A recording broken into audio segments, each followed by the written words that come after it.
이 프로그램은 여러분의 소중한 후원으로 제작됐습니다. 미디어 선교의 동역자가 돼주세요. 네, 저희가 지난주에는 복이 있는 사람들에 대해서 배웠는데 산상수훈 앞부분을 배웠잖아요. 혹시 기억나는 게 있나요? 네, 우리가 모두 너무 바랬지만 어렵다고 고백했던 그 흑마음. 맞아요. 네, 수용할 수 있는 그 흑마음이 기억이 나요. 네. 맞습니다. 그리고 저는 그 예수님이 너희는 빛과 소금이다라고 말씀하셔서 한 주 동안 그렇게 살려고 노력했거든요. 아, 살짝 맛소금이 될 뻔했지만 그래도 굵은 소금으로 살려고 노력했습니다. 천일염? 천일염. 네, 맞아요, 그렇죠. 맞아요. 결국에 하나님과의 관계가 제일 중요한데 저도 하나님과의 관계를 더욱더 가깝게 만드는 그런 한 주였고요. 오늘은 과연 어떤 말씀을 전해주실지 상당히 기대가 됩니다. 기대가 네, 됩니다. 좋습니다. 목사님, 안녕하세요.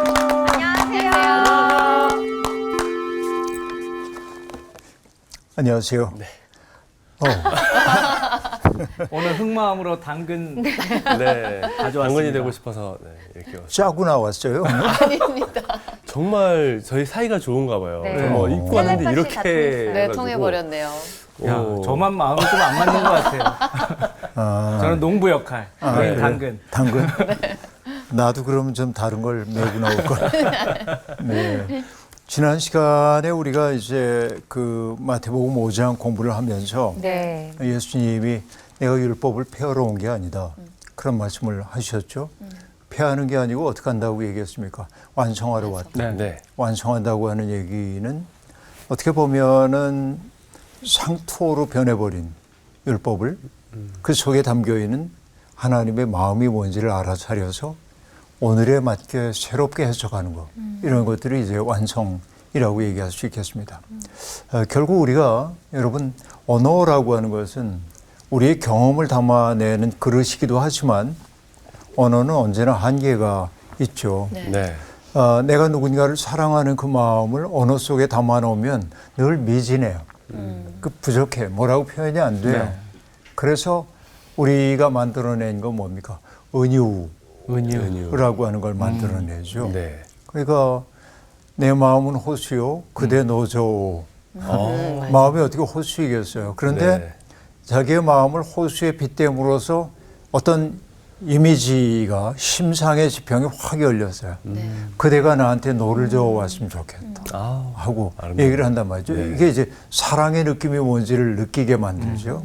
그러니까 언어가 부족하기 때문에 우리는 은유적 언어를 사용할 때가 아주 많이 있습니다.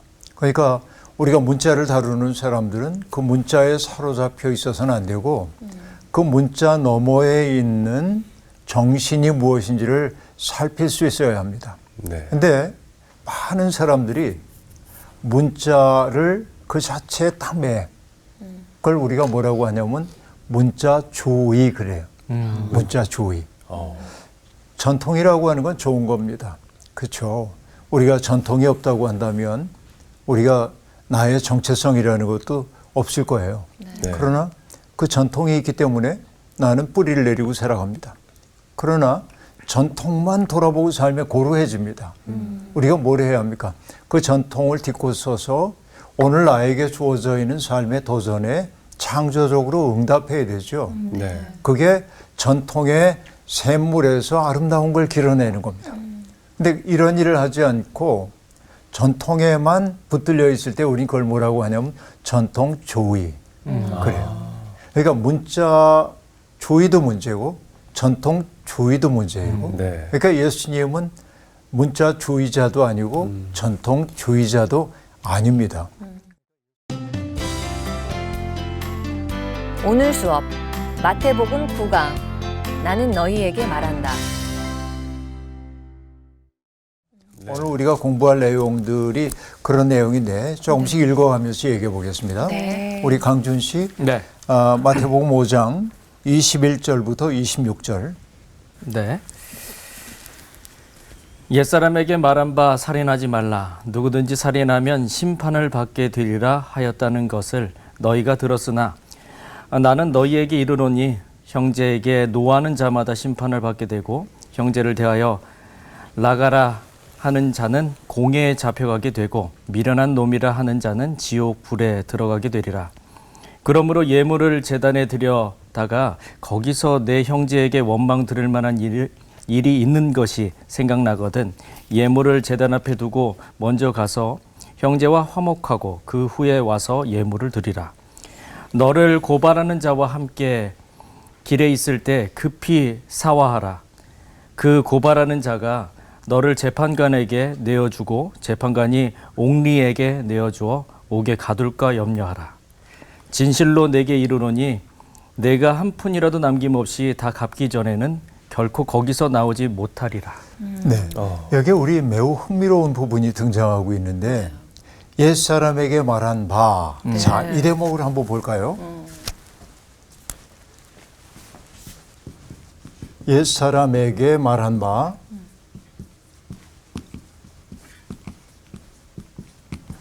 이렇게 하라 하였다. 네. 하였다. 그런데 그 다음 절은 뭐라고 시작하죠? 나는 너희에게 이르노니 너희에게 말한다죠. 네. 쉽게 얘기하면. 네. 여러분 이게 얼마나 큰 단절입니까? 옛사람에게 주님은 이렇게 말씀하셨어. 네. 네. 근데 나는 너희에게 말한다 이렇게. 이거는 굉장히 위험한 얘기처럼 그렇죠. 네. 들리기도 합니다. 그죠? 뭔가 달라질 것 같은. 뭔가 이제 이게 심각한 상황 속에 내몰리고 있음을 우리들이 볼 수 있습니다. 근데 여러분 이게 바로 예수 그리스도가 우리에게 보여주고 있는 삶의 문법이라고 얘기할 수 있겠는데 흥미로운 얘기가 하나 있는데 장자에 나오는 얘기를 하나 들려드릴게요. 어느 날 제 나라의 환공이라고 하는 분이 제후이죠. 당상에 앉아가지고 글을 읽고 있었습니다. 네. 선비답죠. 글을 읽고 있으니까 저 마당에 이제 어떤 목수가 있었는데 이 윤편이라고 하는 목수가 수레바퀴를 깎고 있었습니다. 이렇게 일을 하고 있어요. 그러다가 그가 환공에게 질문을 합니다. 상께서는 지금 뭘 읽고 계십니까? 그러자 대답합니다. 옛 성인들의 글을 읽고 있다. 그러니까 이 윤편이 묻습니다. 그 성인들이 살아 계십니까? 아니, 돌아가신 지가 오래됐지. 그렇게 얘기합니다. 그렇다고 한다면은 상께서 읽고 계신 것은 옛사람의 찌꺼기에 불과하군요. 그렇게 말을 합니다. 그래서 환공이 이런 대담한 성인들을 모욕하는 말을 하는 사람이니까 화가 머리끝까지 나가지고 네가 한 말이 내게 납득하도록 설명하지 않는다면 가만두지 않겠다. 이렇게 얘기해요. 그러니까 윤편은 전혀 당황하는 기색도 없이 얘기합니다. 자기가 이제 수레바퀴 깎는 사람으로서 지금 얘기를 이제 합니다. 네. 내가 하고 있는 일에 빗대서 좀 설명을 해보겠습니다.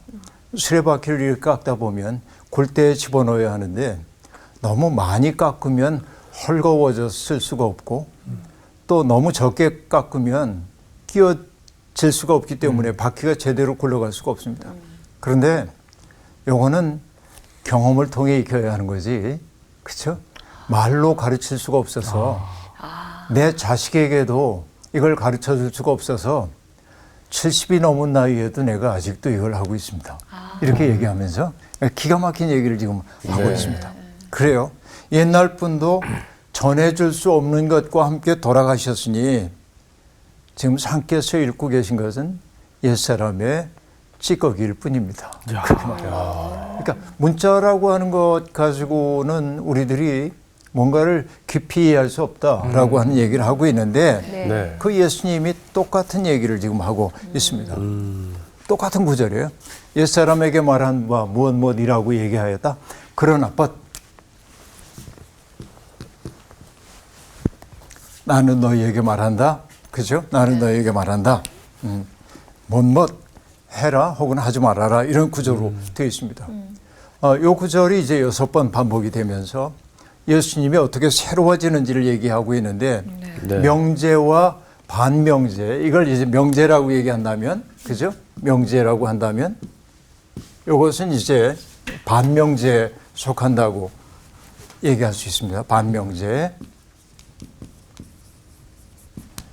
이렇게 이제 역전이 일어난 거라고 얘기할 수 있겠는데 여기서 기가 막힌 것들이 등장하게 됩니다. 여러분 똑같은 얘기이지만은 이런 말 들어보셨나요?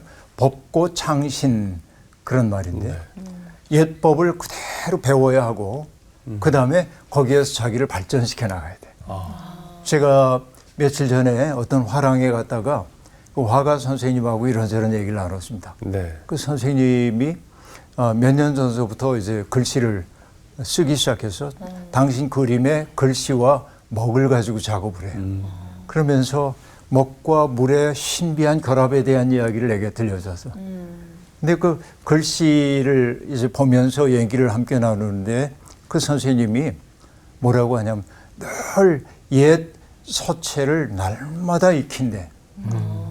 하루도 빼지 않고. 네. 그럴 때 자기 서체를 만들 수가 있대. 이걸 버리면 안 돼. 그러니까 내 서체가 있다 할지라도 옛 서체를 계속 스터디를 한다는 거예요. 그걸 뭐라고 하냐면 법고 창신 그렇게 얘기해요. 옛 법을 그대로 지켜가고 그걸 새롭게 하는 거예요. 예수님이 똑같이 얘기하셨다 하는 얘기입니다. 여기 보면 이제 첫 번째 얘기가 뭡니까? 살인하지 말라. 네. 네. 우리 그 10계명 가운데 등장하고 있는 이야기 여섯 번째 계명이죠. 살인하지 말라. 그러면 우린 그 계명을 들을 때 이렇게 안심합니다. 난 살인 안 했어. 난 이 계명 지켰네. 그렇죠. 네. 난 안심이야. 이럴 수 있습니다.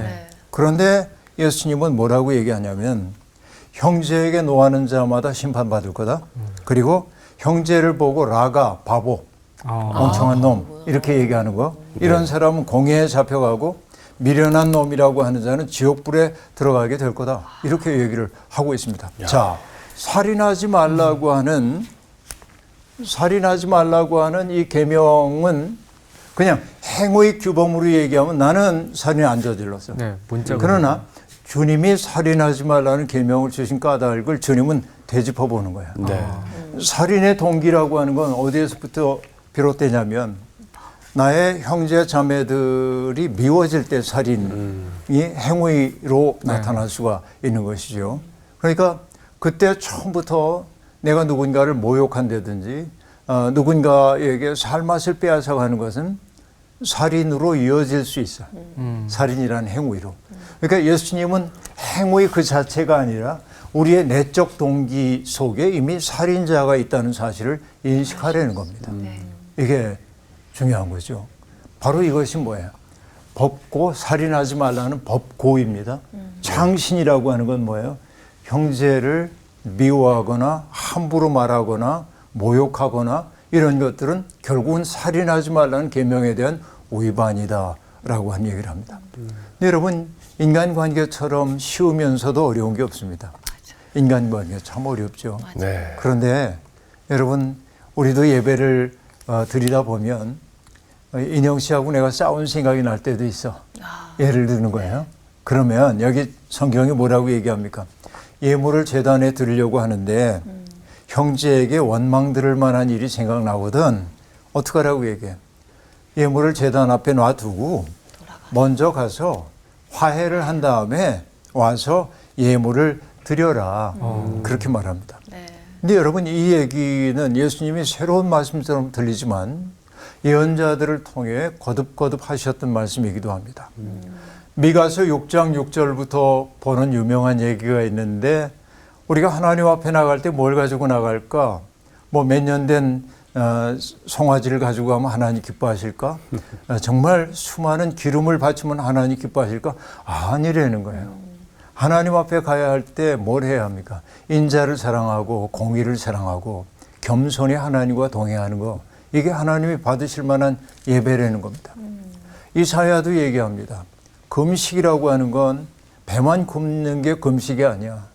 형제의 고통을 돌아보는 것, 누군가가 어려움을 겪고 있을 때 그의 고난을 해결해 주려고 하는 마음이 진짜 금식이라는 거예요. 여러분 말라기서도 얘기하고 있습니다. 하나님의 제단 앞에 제물을 바치려고 하는데 이게 좋은 제물이 아니야. 제물의 품질을 얘기하는 게 아니라 제물을 바치는 자들의 행실을 얘기하고 있어요. 네. 말라기를 통해 하나님이 뭐라고 하시는지 압니까? 차라리 성전 문을 닫아고는 사람이 있으면 좋겠다. 말라기 1장 10절이 그렇게 얘기를 하고 있습니다. 그러니까 여러분 중요한 것은 뭐야? 문자에 있는 게 아니라 그 문자 속에 담겨 있는 하나님의 마음을 알아차려야 하는 거죠. 아까 내 아버지 편지 얘기했던 것처럼 아버지가 그냥 기서가 정직하게 살아야 한다. 그럼 정직 이러고 살란 얘기가 아니고 네. 그 아버지의 마음을 헤아려서 내가 정직할 뿐만 아니라 어떻게 다른 이들과 화목하게 살아야 하는지를 고민해야 하는 거죠. 그걸 예수님이 그대로 보여주고 있습니다. 네. 그러니까 우리가 하나님 앞에 산다고 하는 건 다른 거 아닙니다. 언제나 나의 부족함을 인식하고 그 사람과 더불어서 평화롭게 공존하기 위한 애를 쓰는 것이 살인하지 말라는 계명 속에 담겨있는 의미다. 그렇게 얘기합니다. 그 다음 얘기 볼까요? 27절부터 32절. 네. 또 간음하지 말라 하였다는 것을 너희가 들었으나 나는 너희에게 이르노니 음욕을 품고 여자를 보는 자마다 마음에 이미 간음하였느니라. 만일 내 오른 눈이 너로 실족하게 하거든 빼어 내버리라. 내 백체 중 하나가 없어지고 온몸이 지옥에 던져지지 않는 것이 유익하며 또한 만일 내 오른손이 너로 실족하게 하거든 찍어 내버리라. 내 백체 중 하나가 없어지고 온몸이 지옥에 던져지지 않는 것이 유익하니라. 또 일렀을 때 누구든지 아내를 버리려거든 이혼 증서를 줄 것이라 하였으나 나는 너희에게 이르노니 누구든지 음행한 이유 없이 아내를 버리면 이는 그로 간음하게 함이요 또 누구든지 버림받은 여자에게 장가드는 자도 간음함이니라. 네, 간음하지 말라 7계명인데 네. 자 명제입니다. 간음하지 말라 네. 이렇게 얘기했어요. 그런데 반명제는 뭐죠? 반명제는 여인을 보고 음욕을 품은 자는 이미 간음하였느니라 라고 얘기를 하고 있습니다. 이게 이제 행위로서의 간음은 안 했는지 모르지만은 그러나 내가 어떤 대상들을 바라보면서 나의 어떤 쾌락을 위해서 그를 수단으로 바꾸려고 하는 순간 이미 그렇죠. 머릿속에 그런 생각을 품는 것만으로도 이미 간음하였다. 왜?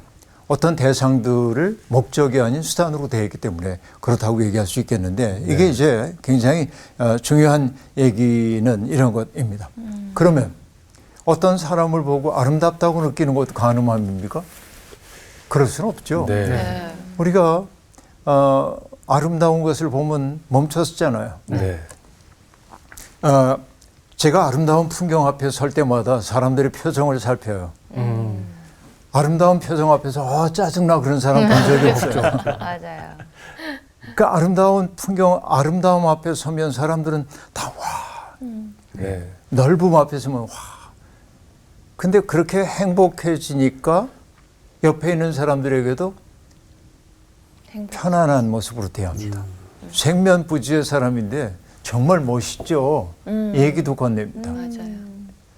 그러니까 여러분 아름다움 앞에 우리가 감탄하는 것차 죄라고 하는 말이 아니라 아까 얘기한 대로 한 존재를 자기의 목적을 위해서 자기의 아주 좋지 않은 목적을 위해 수단으로 삼는 행위를 삼가라 하는 얘기입니다. 그래서 여러분 이 얘기는 임마누엘 칸트라고 하는 분이 했던 정언 명령, 가언 명령이 아니라 이래도 되고 저래도 되는 게 아니라 반드시 지켜야 하는 것인데 내 이웃을 수단이 아닌 목적으로 대하려는 겁니다. 이것이 인간다운 삶이라고 얘기할 수 있겠는데 여러분 목적인 인간을 수단으로 삼는 것을 우리는 뭐라고 얘기하냐면 비인간화라고 그래. 네. 어떤 인간을 비인간으로 만드는 것이고 그래서 이것을 비인간화시키는 것을 사회학적인 용어로는 뭐라고 하냐면 물화 그래. 물건처럼 만드는 거야. 어? 물화. 이게. 그러니까 여러분 어떤 사람을 나의 목적을 이루기 위한 수단으로 삼는 것은 누군가를 인간의 지위를 박탈하는 행위이고 그 사람을 사물로 바꾸는 일이에요. 하나님 보시기에 악한 행위라고 얘기할 수 있겠습니다. 그러니까 여러분 음욕이라고 하는 것은 음행의 입구입니다. 그렇기 때문에 예수님은 말씀하십니다. 우리를 악한 행위로 인도해가는 어떤 욕구가 내 속에 생겨날 때 그것을 잘라내야 된다. 네. 그래서 무서운 말씀을 여기 이제 네. 하고 있는데 뭐라고 얘기합니까? 내 오른손이 너를 실족하게 하거든 빼어내 버려라. 무서워. 내 백체 중 하나가 없어지고 온몸이 지옥에 던져지지 않는 게 유익하다. 네. 또 오른손도 얘기하고 있습니다. 네. 그죠? 네. 이렇게 얘기해서 찍어내 버리래. 와. 근데 생각해 보면 우리가 눈으로 짓는 죄도 제법 많고 네. 손으로 짓는 죄도 많고 그때마다 찍어버리면 이미 나만 하질 않아. 이미 나만 할 게 하나도 없어. 우리에게는 나만 할 게 아무것도 없다. 그렇게 얘기할 수 있어요. 그런데 여러분 가만히 생각해 보면 이 말씀을 문자 그대로 이해해서 내 눈이 음란하게 했으니까 뽑아버리자 이러면 안 돼. 그러면 이 말씀을 어떻게 이해합니까? 네. 눈을 뽑아버리는 것 같은 예리한 아픔으로 자기의 행위를 돌아봐야 된다. 내 팔 하나를 잘라내는 것 같은 예리한 아픔으로 나를 돌아봐야 한다는 거죠. 여러분 요한복음 15장에 보면은 주님이 이렇게 말씀하시죠. 나는 포도나무요 내 아버지는 농부시라. 그러면 농부이신 하나님이 하시는 일을 얘기하고 있는데 열매를 맺지 않는 나무는 찍어버리고 열매를 맺는 나무는 더 많은 열매를 맺게 하기 위해 다듬어 주신다고 얘기하고 있습니다. 그러니까 여러분 우리가 바로 이런 얘기 내 삶 속에서 나를 하나님에게로 안내하는 것들 빼고는 하나님이 아닌 세상적인 것으로 끌리도록 하는 것은 자꾸만 쳐낼 줄 아는 것이 그렇죠? 나를 살리는 길이야. 영적으로 사는 길이야. 그러니까 이 얘기는 내가 죄 짓는 것을 그만큼 예리한 아픔으로 받아들여야 한다 하는 얘기가 여기에 있습니다. 그리고 여러분 여기 보면은 그 이야기의 결과가 결국 뭐냐 이혼 얘기로 귀결이 되고 있는데 모세율법에 의하면은 남자가 이혼 증서를 써가지고 아내를 내보낼 수가 있었어요. 음행한 때 빼고는 이제 언제라도 그렇게 할 수 있다고 얘기를 했는데 그런데 예수님이 얘기하고 있습니다. 이혼 증서를 내주어서 아내를 쫓아내는 그 합법적인 일을 남성들에게 허락했단 말이죠. 근데 여러분 어떻습니까? 법은 항상 오용되게 돼 있고 힘 있는 사람들이 그 법을 왜곡하는 경우가 제법 많이 있습니다.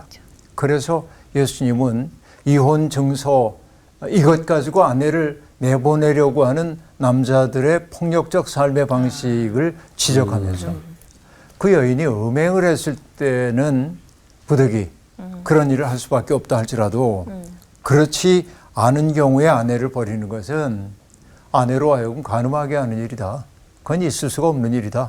이렇게 얘기함으로써 그러니까 1세기 팔레스타인에서 그 여인들이 많이 버림받고 있었던 그런 상황에서 주님은 그 여인들을 지켜내기 위한 말씀도 들려주고 있음을 볼 수 있습니다.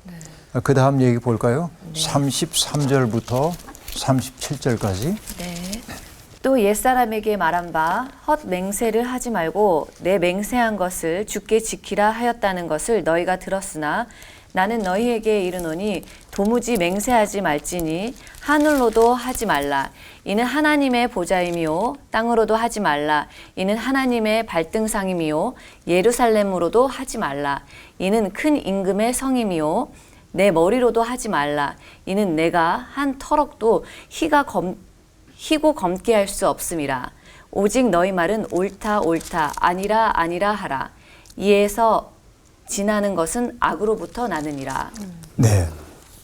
자, 여기도 이제 옛사람에게 한 말과 그리고 나는 이렇게 말한다 하는 것이 계속 대조가 되어 있음을 알 수 있습니다. 헛맹세를 하지 말라. 또 맹세한 거 지켜야 한다. 옛사람은 그렇게 가르쳤다는 겁니다. 우리가 그래서 서원한 건 갚아야 한다고 얘기를 할 때가 제법 많이 있습니다.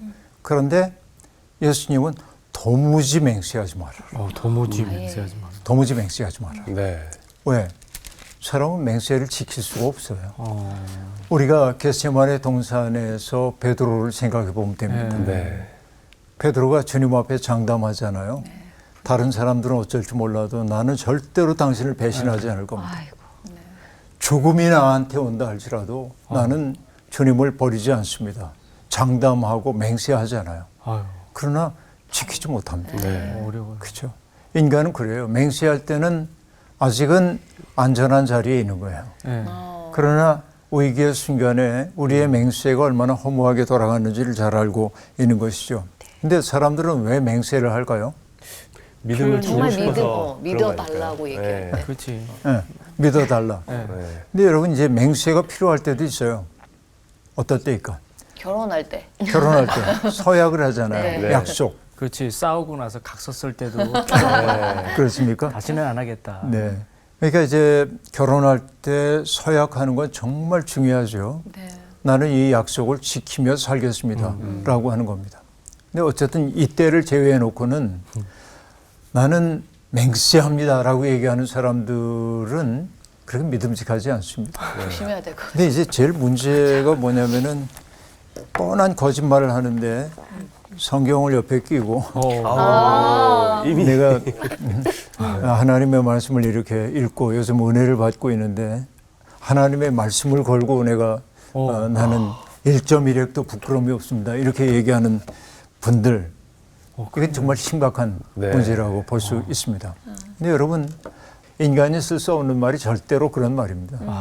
반드시 절대로 죽을 각오로 여러분 죽을 각오로 뭘 지켜내겠다고 한 분들이 정말 죽을 정도로 노력하는 거 본 적이 없어요. 네. 그래서 말이 센 사람일수록 허장성세인 경우가 대부분입니다. 그러니까 그런 말들이 별로 우리에게 영향력을 미치지 못합니다. 근데 이게 예수님은 그런 맹세가 얼마나 허무한지를 아시고요. 그러니까 자기 입장을 강화하기 위해서 또 자기를 내세우기 위해서 동원되는 그 화려한 수사 그것들이 인간 세상을 어지럽힌다고 하는 사실을 주님은 우리에게 들려주고 있어요. 이게 말의 문제이기도 한데 근데 37절에 보면 굉장히 흥미로운 대목이 등장하고 있습니다.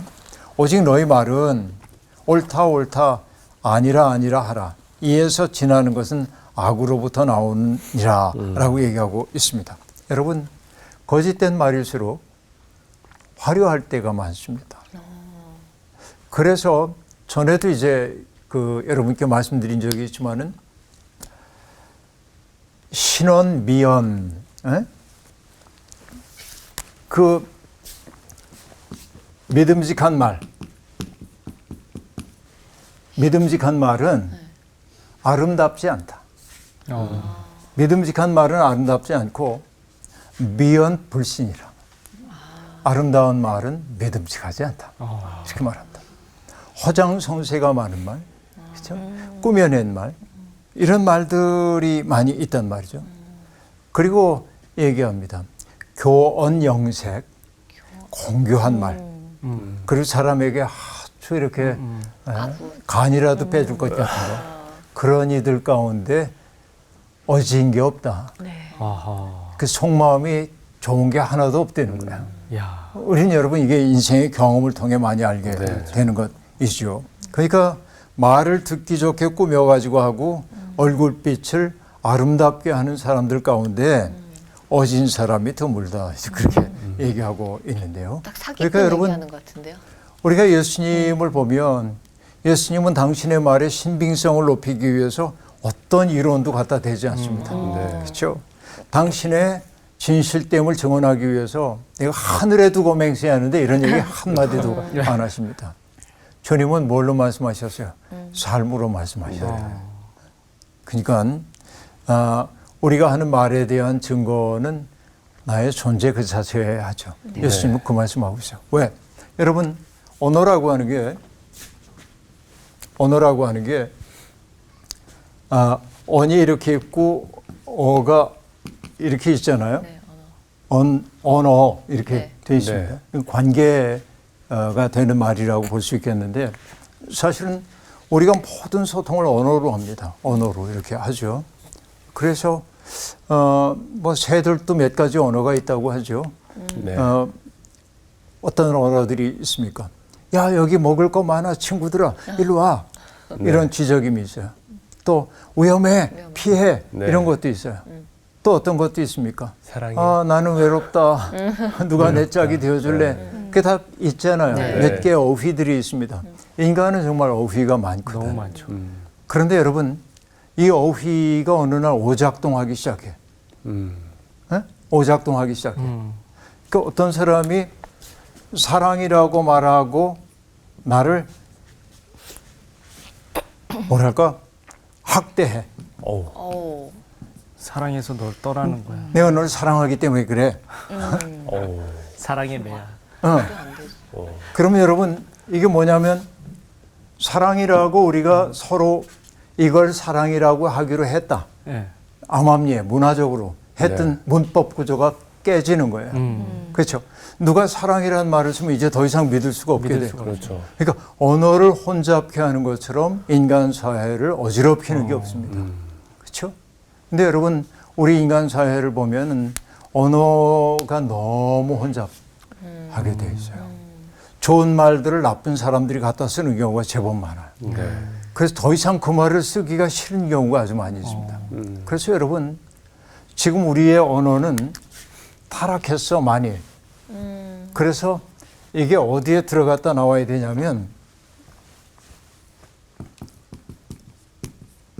침묵의 강물 속에 좀 푹 담갔다가 새로워져서 나와야 돼. 그러니까 지금 말들이 너무 많은 세상에 우리들이 살고 있단 말이죠.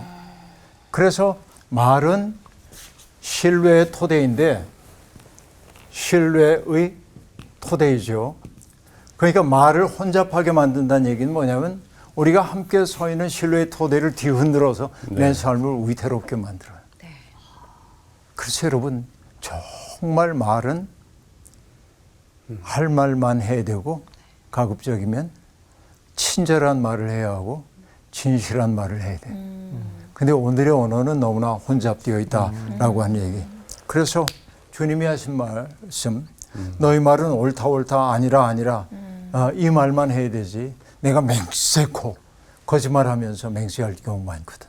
그건 다 거짓이라고 주님이 말씀하는 겁니다. 이게 참 무서운 얘기라고 볼 수 있겠죠. 그러니까 여러분 우리가 뭐 아무에게도 맹세하지 말라고 얘기했고 어쨌든 뭐 하늘로도 하지 말고 땅으로도 하지 말고 머리로도 하지 말고 옳다 아니라 그것만 너의 존재로서 말해야 된다. 자, 이게 도전입니다. 그 다음 공희 씨 38절부터 42절. 또 눈은 눈으로 이는 이로 갚으라 하였다는 것을 너희가 들었으나 나는 너희에게 이르노니 악한 자를 대적하지 말라. 누구든지 내 오른편 뺨을 치거든 왼편도 돌려대며 또 너를 고발하여 속옷을 가지고자 하는 자에게 겉옷까지도 가지게 하며 또 누구든지 너로 억지로 오리를 가게 하거든 그 사람과 심리를 동행하고 내게 구하는 자에게 주며 내게 꾸고자 하는 자에게 거절하지 말라. 네. 눈은 눈으로 이는 이로 탈리오 법칙이라고 얘기를 하고 있죠. 동해복숙법이라고 얘기합니다. 똑같은 해를 입히는 거. 근데 어떻게 보면 이 탈리오 법칙이라고 하는 게 어떻게 보면은 잔인한 벌처럼 느껴지기도 하지만은 과도한 보복을 삼가라고 하는 말이기도 합니다. 내가 여기에 상해를 입으면 나를 괴롭혀서 죽여버리고 싶고 그러니까 그 이상의 보복을 하고 싶은 생각이 있는데 동해복수법이라는 게 잔인해 보이지만은 보복의 악순환이 심화되는 것을 막기 위한 법이기도 한 것이죠. 그렇게 이제 볼 수 있겠는데 그런데 어쨌든 이건 뭐냐면 폭력을 폭력으로 대응하는데 과잉 폭력을 하지 말라는 얘기입니다. 동해복수법이. 그런데 예수님은 전혀 다른 얘기를 하고 있습니다. 폭력을 폭력으로 응대하지 말아라. 여기에 등장하는 게 비폭력입니다. 자, 뭐라고 얘기합니까? 나는 너희에게 말한다. 악한 자를 대적하지 말아라 하고 말합니다. 그러니까 여러분 잘못 이해하면 악을 용인하라고 한 말로 들리면 안 됩니다. 이것은. 그렇죠? 악을 용인하라고 한 말이 아니라 대적하는 방식이 달라지는 거예요. 뭐라고 말합니까? 내 오른 우편 뺨을 치거든 왼편도 돌려대라. 자, 여러분, 여기에 등장하는 말들은 이스라엘이 로마의 지배를 받고 있다는 사실을 상황을 염두에 두고 생각을 해보면 좋을 것 같아요. 네. 로마의 힘 있는 사람들이 나를 모욕하고 때립니다. 반항을 하면 결국 어떻게 돼? 더 큰 보복이 돌아오도록 되어 있습니다. 이게 이스라엘 사람들이 경험했던 바이거든요. 그런데 어떤 분이 이런 재미난 해석을 합니다. 자, 대개 사람들이 왼손잡이도 한 뭐 10% 채 안 되지만 오른손잡이가 대부분이잖아요. 내가 누구의 뺨을 때립니다. 때렸어. 근데 뺨이 어느 쪽 뺨이에요? 왼쪽이요. 그렇죠. 네. 근데 여긴 무슨 뺨을 맞으면 이라고 오른쪽 뺨을 오른 뺨을 맞으면 네. 그렇죠. 이렇게 네. 때려. 이렇게 때리는 건데 그럼 반대손으로 이렇게 치는 거대요? 네. 그 기분이 더 나쁜데? 네. 그런 얘기인데 이제 옛날에 이렇게 때리는 것은 그를 비인간으로 취급하는 행위 가운데 하나였답니다. 이거였어. 그러니까 어떤 분이 해석하기를 이 얘기를 뭐라고 얘기하냐면 뺨을 돌려대라는 얘기는 나도 인간이야. 일종의 저항이라고 보는 사람도 있어요. 그럴 수도 있겠네요. 근데 어쨌든 그렇게 이제 적극적으로 해석할 수도 있지만은 대적하지 말고 그 폭력에 의해 내가 굴복하지 않는다는 사실을 그에게 일깨워 주라고 하는 의미로 받아들이는 게 더 좋을 것 같아요. 그렇죠. 이게 아까 얘기한 그것도 일리가 있지만은 당신이 나를 모욕하는지 모르지만은 나는 거기에 굴복하지 않는다. 여러분 나치가 만들었던 그 수용소들이 많이 있잖아요. 우리가 아우슈비츠 수용소를 잘 압니다만은 수용소에 갇혔던 분들이 주로 하는 말 가운데 하나가 뭐냐면 그들은 우리에게 재산도 빼앗아갔고 내 가족도 빼앗아갔고 내가 가지고 있는 인간적 존엄도 빼앗아갔고 모든 걸 다 빼앗았어. 그런데 그들이 우리에게 빼앗을 수 없는 것이 하나 있었대. 그게 뭘까요? 내가 그들에게 동의하지 않는 것. 인간을 비인간으로 만드는 그들의 행위에 내가 동의하거나 거기에 굴복하지 않는 것. 그러니까 오른뺨을 맞거든 왼뺨 돌려대라는 얘기도 뭐냐면 그 폭력 행위 앞에서 내가 굴복하지 않는 거야. 내가 그냥 어이구 하고 이렇게 하는 게 아니라 인간적 존엄을 지켜달라고 하는 그런 얘기란 말이죠. 똑같은 얘기입니다. 누가 속옷을 가지고자 하는 자에게 겉옷까지 가지게 하며 아까 이 뺨을 돌려대는 이것을 저항으로 얘기했던 그런 분들은 뭐라고 말하냐면은 이제 그 겉옷까지 빼앗아가는 것은 하나님 앞에서 죄를 짓는 일이기 때문에 속옷 뺏으려는 사람에게 겉옷까지 줘버림으로 내가 네이키드하게 되어서 그를 부끄럽게 만들라. 이렇게 적극적으로 해석하는 사람들도 있습니다. 이것이. 그러니까 이거 뭐 굉장히 강렬한 저항인 것이죠. 그 다음에도 뭐라고 얘기합니까? 억지로 오리를 가게 하거든 심리를 동행하라. 여기 오리 심리 얘기하고 있는데 이게 로마 법인데 군수물자를 이송할 때 사람들이 이제 사람들을 징발해가지고 군인들이 짐을 지고 얼만큼 가도록 할 수 있었어요. 오리입니다. 그것이 여기에서. 근데 심리까지 간다고 하는 건 뭐예요?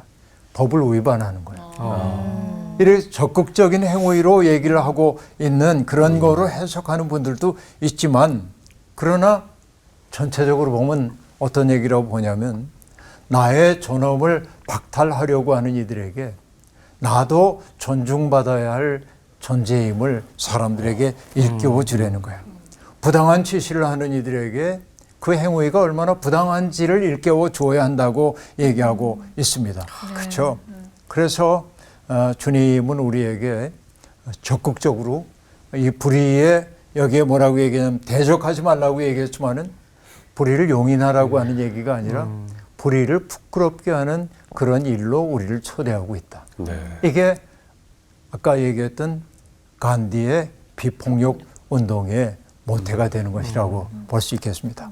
우리 43절부터는 다음 주에 만나서 얘기를 나누겠습니다. 네. 고맙습니다. 네, 감사합니다.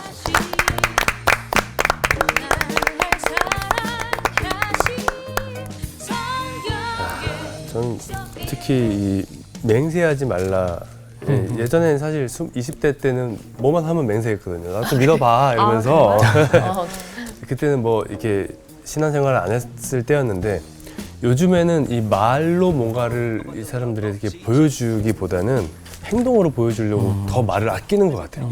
그래서 오늘 수업이 굉장히 공감이 많이 됐고 저희 애기 동화책을 하나 봤는데 말을 하려면 돈을 내야 되는 세상에 대한 이야기였어요. 그래서 어떤 아이가 정말 열심히 일해서 돈을 벌어서 딱 산 말이 사랑이라는 말이었거든요. 그래서 정말 말의 무게를 좀 실감하면서 함부로 내뱉으면 안 되겠다는 생각을 했습니다.